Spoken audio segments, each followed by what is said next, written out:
If you look at characteristics of like top athletes and characteristics of people who have eating disorders, they're very similar. So there's really just this fine line between hard work, perfectionism, determination, and it totally relates to somebody with an eating disorder, with restricting food and going the extra mile and being a perfectionist. So that was something I feel like I already had those characteristics and just kind of lost track of where they're supposed to be, kind of a thing. When I was a freshman, I never thought anything of mental illness. I kind of thought people who struggle with mental illness are weak or not mentally tough. So honestly, I never thought I would ever deal with something like this. And right after my freshman season, I went on my mission. So I served a mission for the Church of Jesus Christ of Latter-day Saints in the Philippines.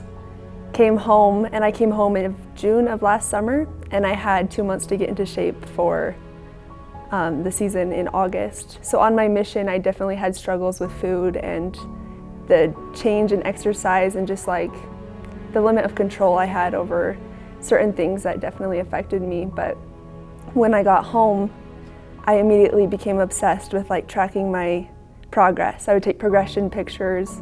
I didn't really have an appetite for food when I got home, and I thought of that as a good thing. Like, the longer I can push this off, the more weight I'll lose, like the quicker I can get into shape. And so I became obsessed with this, and it was a good thing because I accomplished a lot that summer and I got into shape and was able to start my sophomore year.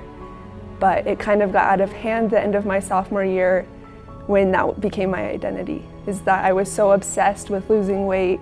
Every pound that I lost, it was like a reward for myself. And I truly found that value in restricting my food and losing weight.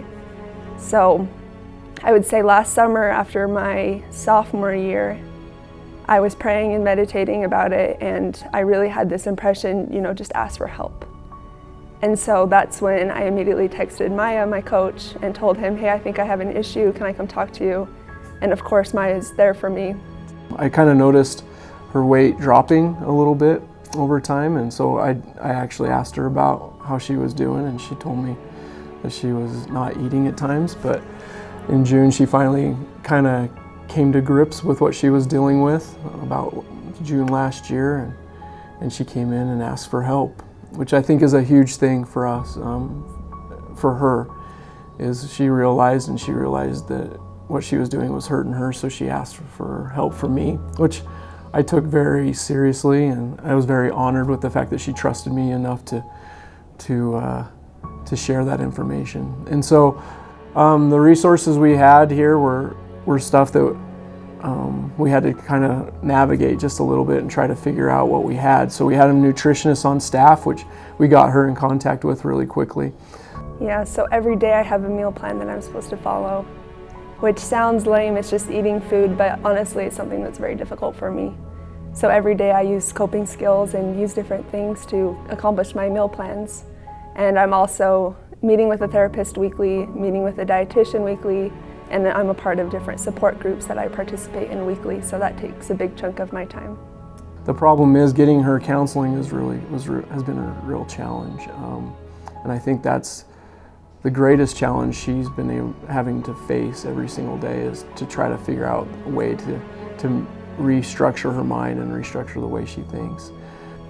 So there's a page I came across on Instagram called The Hidden Opponent that is run by Victoria Garrick, and its purpose is to bring awareness to student-athlete mental health. And whereas I went from somebody who thought mental health was a joke to somebody struggling with it, it's something I've become very passionate about. And so I've done a lot of research on this page, and one of the challenges on The Hidden Opponent is to share your story. And so that's something that was very difficult for me, whereas I'm shy and a quiet person. I don't like people knowing things about me. But I shared my story about how I struggle with my eating disorder, and I'm a student athlete. And the responses I got were crazy. So many people were reaching out to me, telling me the struggles that they deal with. So that was definitely a positive thing. And The Hidden Opponent has really inspired me to want to create a network here at Weber State to create support groups within the student athletes who struggle with mental illnesses.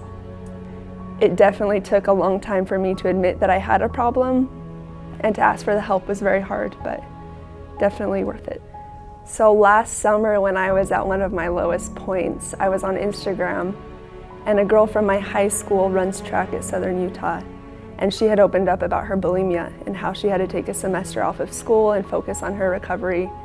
And for me, that was just so inspiring, and it made me feel like I'm really not alone. There's other student athletes who struggle with mental health, and that really moved me, it really did.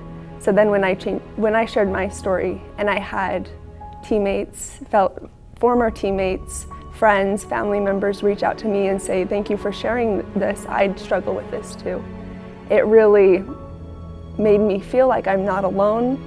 It made me feel horrible that I felt like I was alone when there's so many people all around me struggling with mental illness. So, for me, it's been an incredible, eye-opening experience for me because it's kind of brought something that some people joke about and kid about front and center to my life, and now it's changed the way I interact with our players, talk about their weight, talk about their fitness.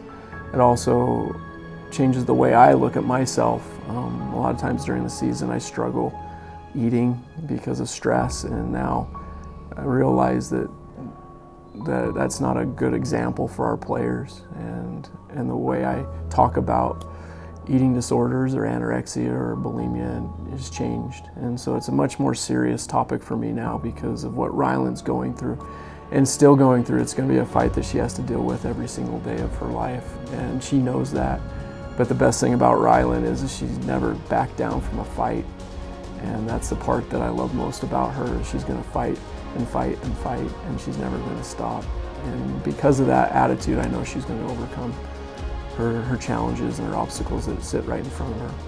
So the advice that I have for people, student athletes, but people in general, is to really humble yourself and open yourself up for help, to ask for help, because not every person has it all together, and it's okay to struggle.